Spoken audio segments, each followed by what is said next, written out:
In this tutorial, we'll learn how to make updates to a learning object that is currently undergoing the review process. Looking at my dashboard, I can see that my course, Intro to Web Development, is currently waiting for review. By opening the context menu, I'm able to cancel my submission. Once I cancel my submission, I'm now able to make edits to my learning object again.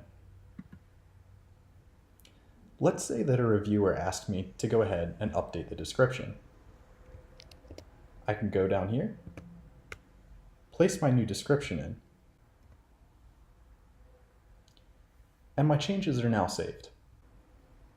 Now that I've completed all the changes, I can create a new submission so that the reviewer will be able to see my updated learning object. I'll make sure that the same collection is specified. I'll once again agree to the Creative Commons license, and I'll submit for review.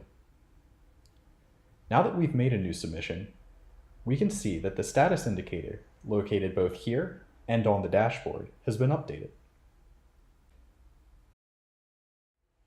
Thanks for tuning into this tutorial. We hope that you're enjoying the Clark system.